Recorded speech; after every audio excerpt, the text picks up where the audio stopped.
bahagia dengan anugerah Allah, terbesar dengan rahmat Allah.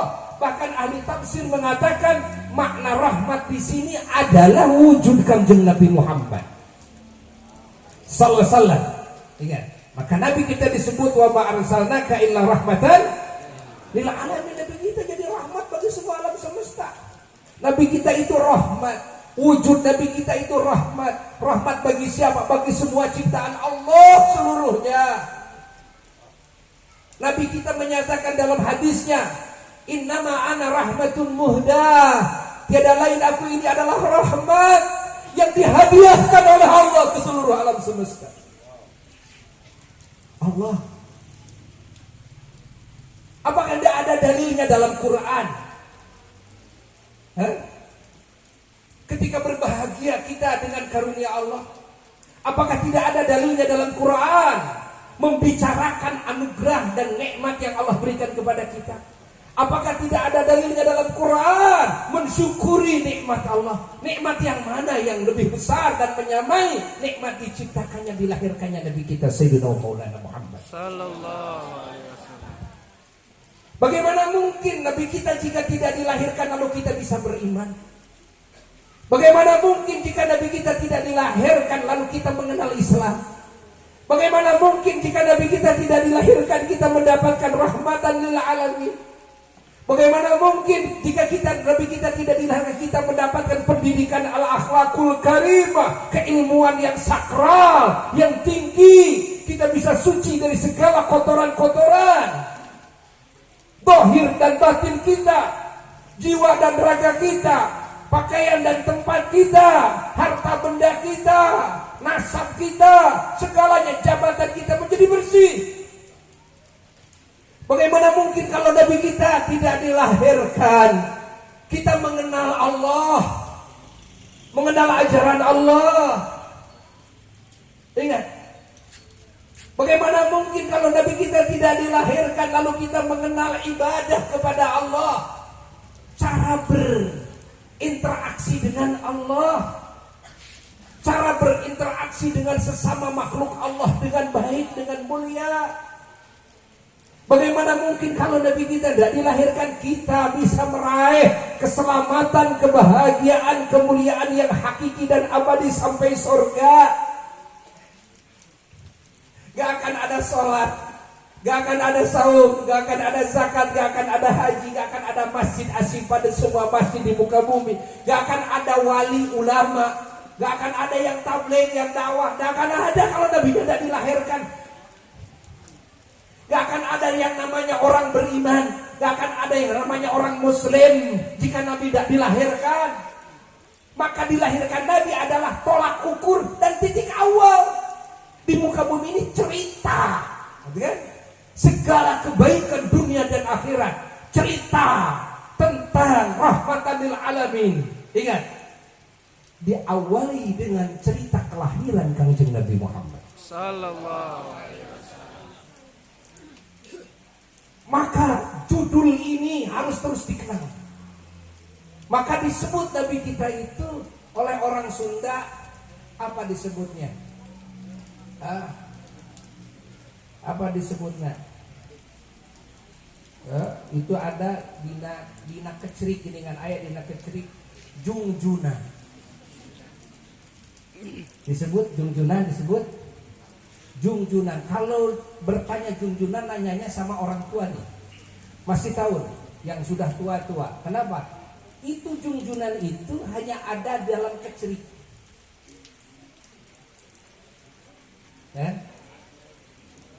Jadi kalau tukang kecerik mau bikin kecerik, bikin jalak kecerik, pertama-tama bikin junjunannya.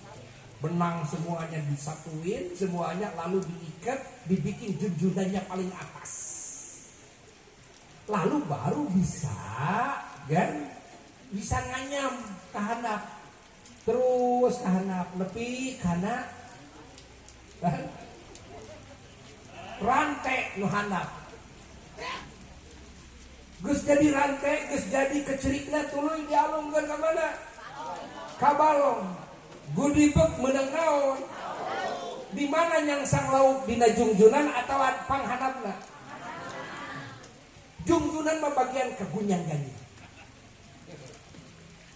Ngan nu dihandap sing sadar moal meunang lauk, moal aya-aya acan tempat lagi mun eueuh jungjunan.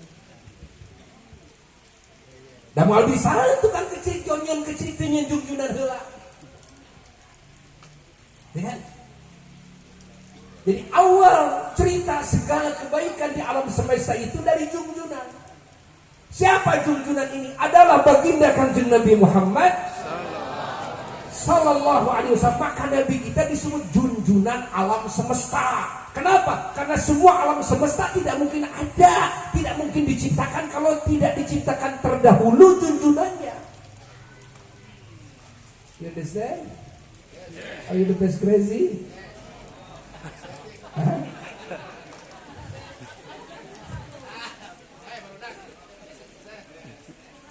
Catat oleh kita.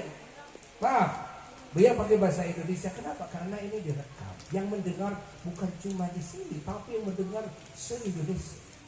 Yang mendengar dari negara-negara luar.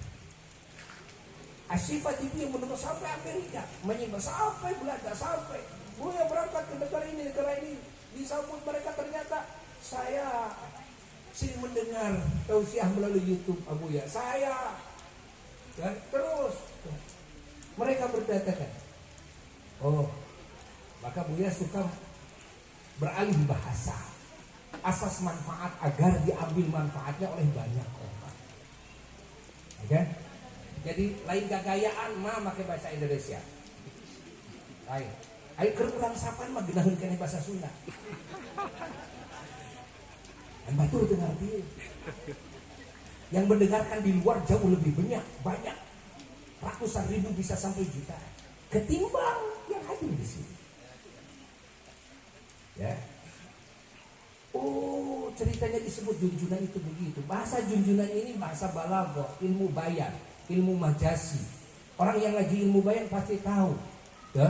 Subbiha Rasulullah sallallahu alaihi wasallam bil junjunan. Ya. Nabi kita diserupakan ya, kepada apa? Junjunan. Apa jihad jaminya? Jihad jaminya semuanya ke bawah alam semesta ini tidak akan ada kalau tidak ada junjunan. Semuanya alam semesta ini mendapatkan kebaikan junjunan. Karena junjunan ini sumber segala kebaikan, sumber keberadaan semua alam semesta.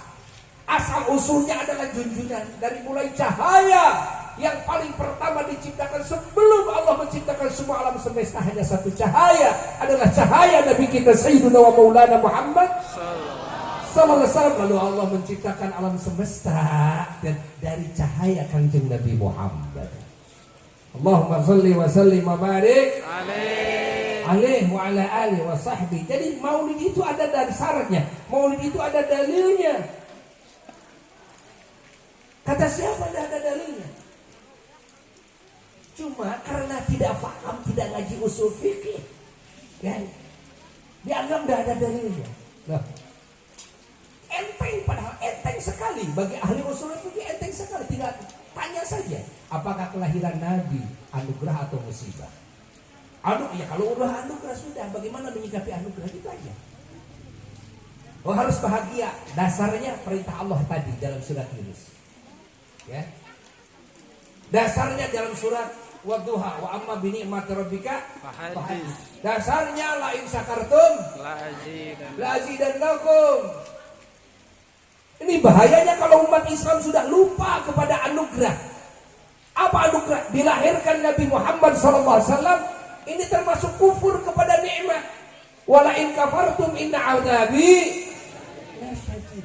Lalu kalau ada pertanyaan, apakah Rasulullah sallallahu alaihi wasallam beliau menyikapi kelahirannya dengan bahagia? Menyikapi kelahirannya, ya? Mensyukuri kelahirannya? Maka dijawab oleh Buya, pasti karena Nabi sendiri yang mengajarkan firman Allah itu. Lalu ditambah dengan hadis sahih. Lihat, dalam hadis sahih Muslim. Ini bukan hadis dhaif. Hadis apa? Sahih. Hadis sahih, katakan kepada semuanya. Hadis sahih ini ditambah lagi hadis riwayat Imam Ahmad dan para ahli-ahli hadis yang lain. Ketika Rasulullah SAW ditanya oleh sebagian sahabatnya alasan saum tiap hari Senin, apa jawaban Nabi? Ini hadis sahih loh. Nabi menjawab, "Zaka yaumun wulidtu fihi." Itu kan hari di mana aku dilahirkan di hari tersebut. Wulidtu, aku dilahirkan, ini maulid deh. Wulidtu, aku dilahirkan di hari tersebut. Maka aku saum. Lalu bukan cuma beliau yang saum, beliau perintahkan, dan perintah beliau atas perintah Allah. Ini masuknya kepada sunnah yang tadi dikatakan oleh Ketua MUI tadi, Bapak Kiai tadi ya. Nabi melakukannya saum tiap hari Senin. Dan Nabi memerintahkan, mensunnahkan kepada umatnya agar saum tiap hari Senin. Ya alasannya sama. Kenapa kita harus saum hari Senin? Karena Nabi dilahirkan pada hari Dulu juga Nabi menjawab seperti itu. Kenapa engkau saum tiap hari Senin? Nabi menjawab, "Dzaka yaumun wulidtu fihi." Hari Senin itu kan hari di mana aku dilahirkan, yakni maulid aku di situ. Maulid aku di situ. Maulid aku di hari Senin. Sehingga hari Senin menjadi mulia. Kenapa? Karena dilahirkan Nabi. Loh, kalau waktu dilahirkan Nabi menjadi mulia gara-gara kelahiran Nabi, bagaimana nilai kelahirannya? Waktu Nabi dilahirkan menjadi agung.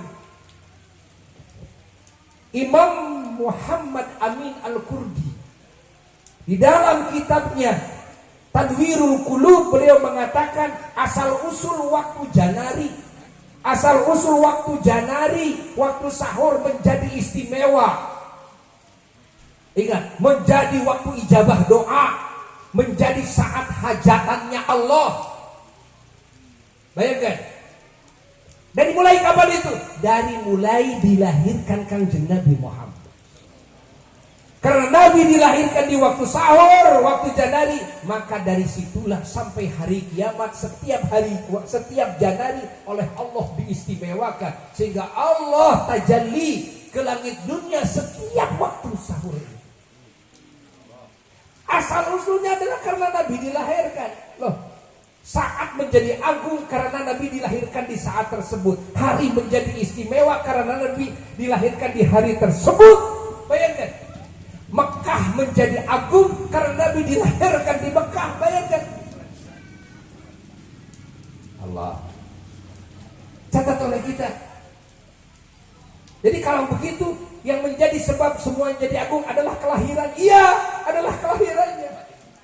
Masa waktunya jadi agung karena kelahiran Nabi, kelahiran yang gak agung? Kan aneh. Kan keagungan waktu tersebut karena kelahirannya, keagungan tempat tersebut karena kelahirannya, keagungan saat tersebut karena kelahirannya. Paham ya? Jadi kalau begitu, siapa Nabi yang pertama mencontohkan, mengingat dan mensyukuri dan memuliakan kelahiran Nabi? Ya Nabi sendiri. Nabi itu kan, beliau mengagungkan, mengingat, mensyukuri kelahirannya dengan cara saum.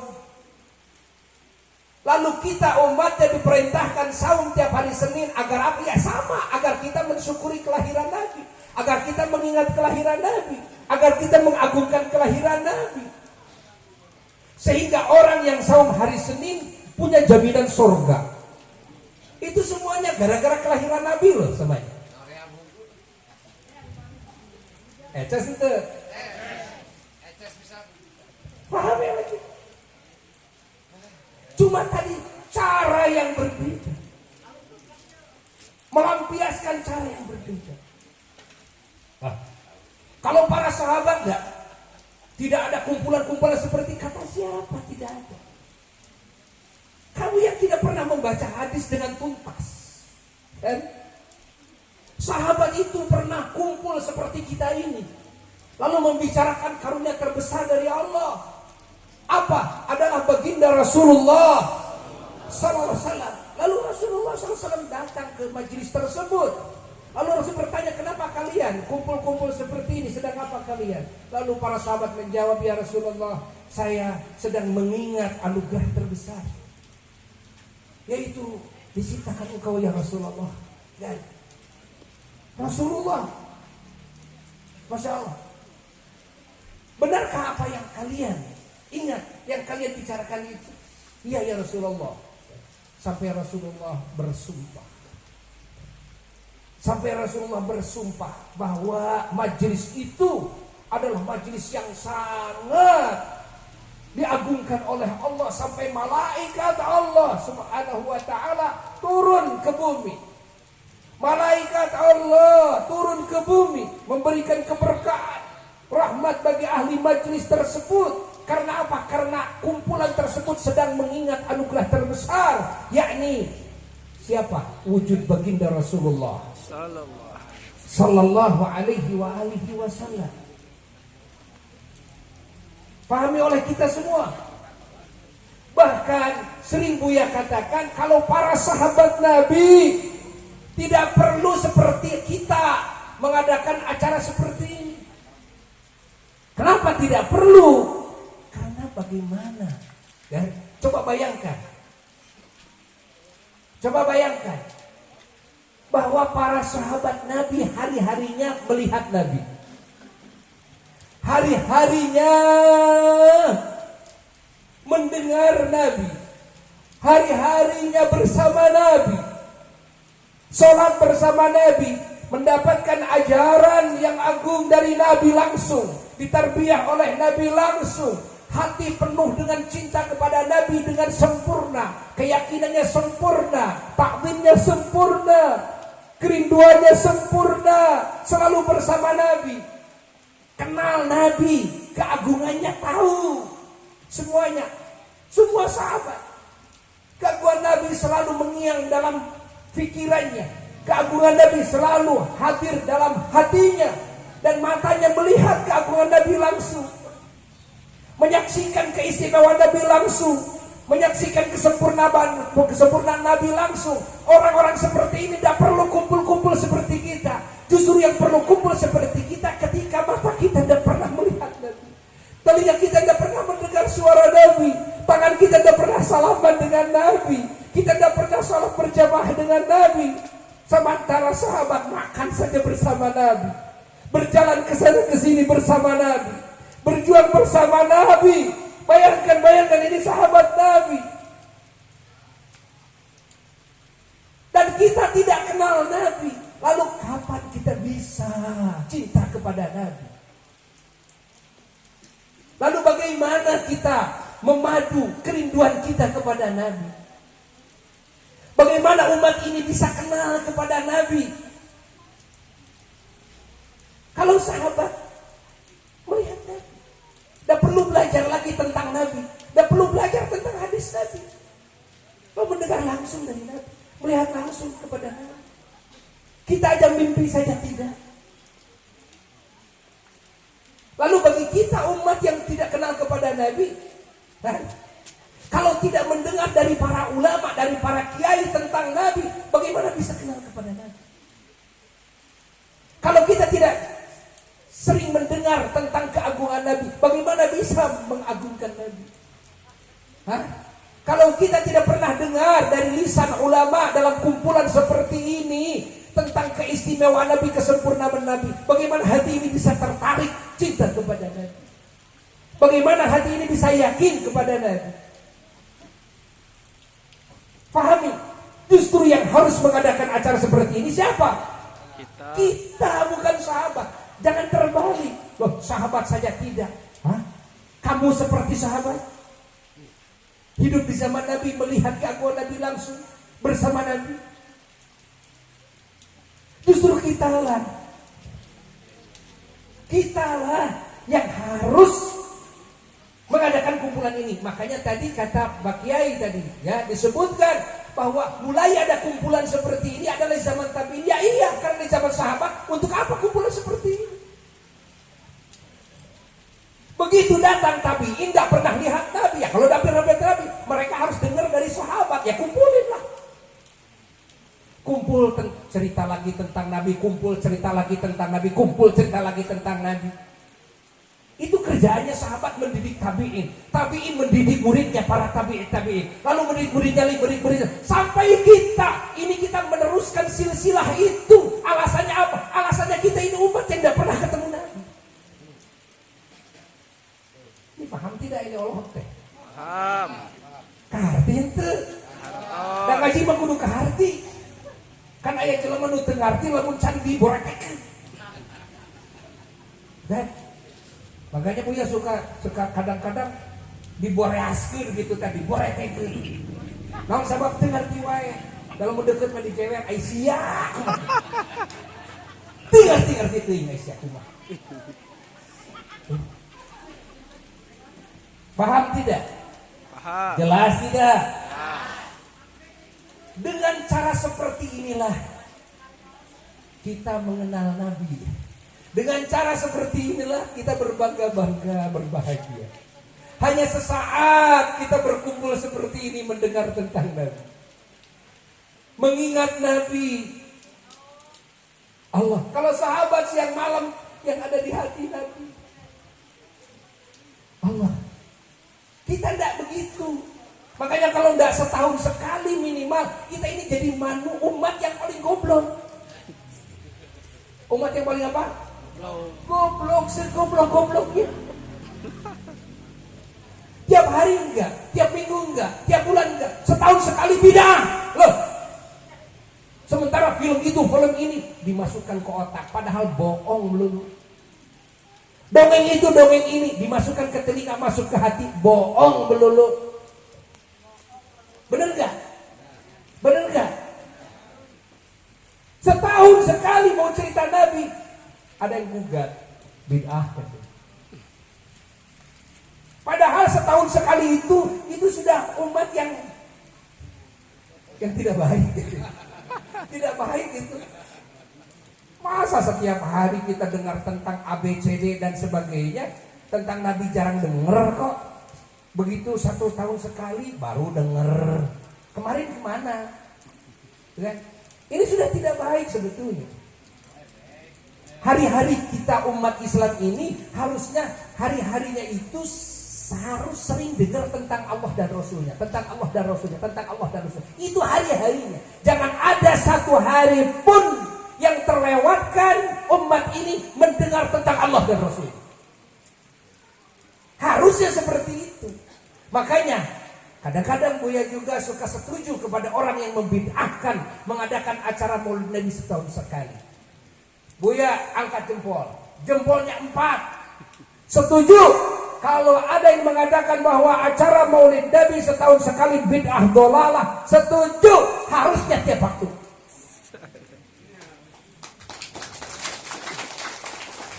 Jelas?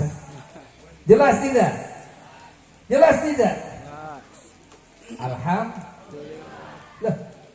Ketahuilah bahwa yang mengajarkan ini yang tadi meneladani akhlak Rasulullah Nabi Muhammad SAW sebagai bekal membangun pribadi yang unggul. Tidak ada manusia yang mampu membangun keunggulan pada diri semua manusia dan bangsa jin di muka bumi ini, tidak di dunia, tidak di kubur, tidak di akhirat, kecuali Kangjeng Nabi Muhammad sallallahu. Catat oleh kita, yang membangun keunggulan pada diri manusia, kehidupan manusia di dunia dan di akhirat adalah Kangjeng Nabi Muhammad sallallahu alaihi wasallam. Maka siapa manusia yang tidak mendapatkan ajaran Nabi Muhammad sallallahu alaihi wasallam tidak mungkin unggul sampai kapanpun. Karena keunggulan hanya ada dalam ajaran Kangjeng Nabi Muhammad sallallahu alaihi wasallam. Makanya pantas saja Bapak Bupati DS ini, Dadang Supriyatna ini mendapatkan penghargaan sudah 80 penghargaan, Masya Allah ya, yang diberikan kepada Bapak Bupati Bandung yang sekarang ini. Ya, alhamdulillah. Kenapa? Karena beliau berusaha menauladani Kanjeng Nabi Muhammad Sallallahu alaihi wasallam. Ini. Makanya kalau ada pejabat lalu malah merosot nilai keunggulannya, ini pertanyaan, ini muslim bukan? Ini mendapatkan ajaran Rasulullah apa tidak? Ini kenal Allah atau tidak? Karena hanya Nabi Muhammad SAW, hanya dalam ajaran Allah dan Rasulnya yang membangun keunggulan. Jadi kalau ada bupati unggul ya wajar. Kenapa? Ini umat Nabi Muhammad. Makanya kalau mau milih siapa yang jadi bupati, siapa yang jadi presiden, harus umat Nabi Muhammad. Tapi umat Nabi Muhammad yang betul-betul mendapatkan ajaran Nabi Muhammad, yang mengabalkan ajaran Nabi Muhammad. Paham? Beliau sudah mengadakan gebrakan baru, walaupun dalam langkah awal. Langkah awal sudah apa? Sudah banyak yang terbela guru-guru ngaji. Bayangkan, berapa puluh ribu guru ngaji, 17.000 sekabupaten Bandung ini. Masya Allah, beliau usahakan bagaimana ini guru-guru ngaji bisa mendapatkan hak ya, dari pemerintah, diperhatikan oleh pemerintah yang dari dulu tidak ada perhatian dari pemerintah. Melalui Bapak Bupati kita. Padahal kalau sadar semua umat Islam yang konon Indonesia ini mayoritas muslim loh. Dari presidennya muslim, pejabatnya mayoritas muslim loh. Kenapa tidak bisa memperjuangkan guru-guru ngaji? Padahal manusia ini tidak mungkin menjadi unggul kecuali mendapatkan ajaran Nabi, dan tidak akan mungkin manusia bisa mendapatkan ajaran Nabi kecuali melalui pendidikan para ulama. Kalau para ulamanya tidak diperhatikan, artinya dia tidak akan peduli kepada keunggulan manusia. Tidak akan peduli kepada al-akhlakul karimah pada diri manusia. Ya tidak akan bisa. Lahir keunggulan dalam berbagai hal. Gak akan bisa maju. Ada yang bertanya kepada Buya, apakah ada buktinya bahwa ajaran Nabi itu unggul? Lah, pernahkah di muka bumi ini kalian menemukan universitas mana yang bisa melahirkan pemimpin sedunia? Sementara Rasulullah SAW mencetak Abu Bakar As-Siddiq, mencetak Umar bin Khattab, mencetak Utsman bin Affan, mencetak Ali bin Abi Thalib radhiyallahu anhum menjadi pemimpin sedunia. Bayangkan, ada nggak Anda? Menemukan nggak universitas mana, di negara mana yang bisa melahirkan manusia suci, manusia mulia, manusia cerdas, manusia tangguh, gagah perkasa, mustajab doanya, akhlaknya mulia, ahli amal soleh, bertakwa, sukses dalam memimpin? Coba, khalifah yang 4, siapa yang mendidiknya? Rasulullah.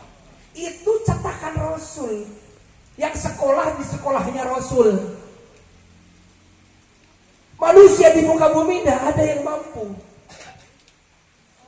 Kenapa tidak sadar ke situ? Ya kan?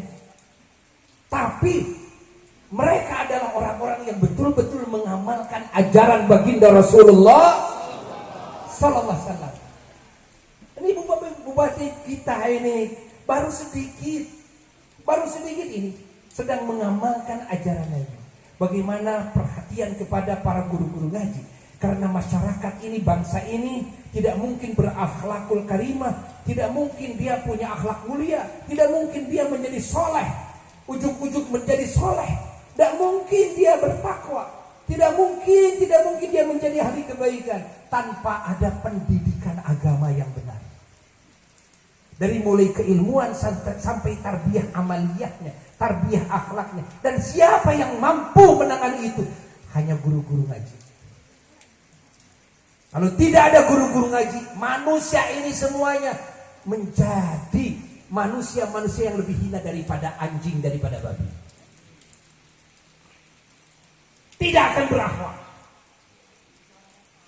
Ingat, tidak akan berakhlak. Makanya yang harus jadi presiden itu harusnya lulusan pesantren. Yang harus jadi bupati, yang harus jadi gubernur, yang harus jadi anggota dewan itu harus lulusan pesantren. Loh, harus kenapa? Karena harus hanya dari lulusan pesantren. Hanya dari lulusan pesantren. Ya.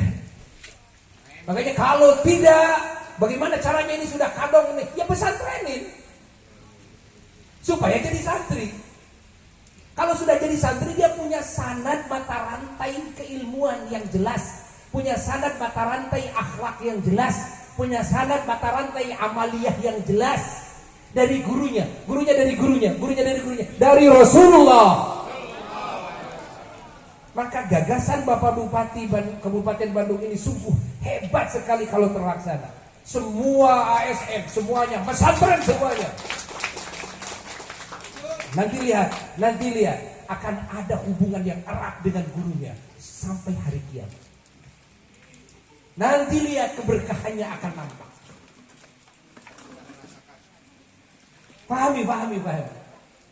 Kalau gurunya tersambung sampai Rasulullah SAW, itu semua rahasia yang ada pada diri Nabi, cahaya yang ada pada diri Nabi, anugerah-anugerah yang ada pada diri Nabi, madad dari Allah, pertolongan Allah yang ada pada diri Nabi itu akan mengalir ke bawah melalui mata rantai itu sampai kepada ujungnya.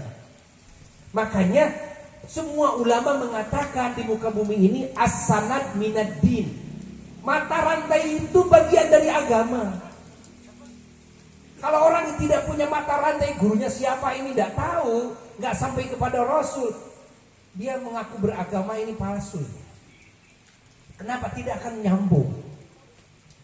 Makanya sekarang banyak yang ngebidahkan mulu dan tahlilan dan sebagainya. Ini orang-orang yang tidak punya sanad, tidak punya sambungan. Andai kata punya sambungan, pasti akan sama dengan leluhurnya.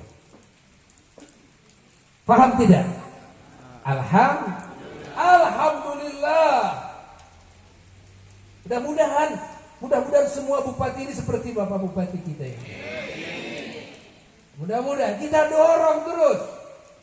Selama beliau mampu, kita dorong terus agar beliau bisa memimpin Kabupaten Bandung ini. Amin. Dilancarkan segala sesuatu. Sebelum beliau memilih, beliau ke sana dulu ke Buya. Beliau minta arahan. Buya kasih arahan, bahagia. Alhamdulillah, sanggup gak menjalankan ini? Beliau siap, sanggup. Kalau sanggup Buya kepada Allah yang akan meminta.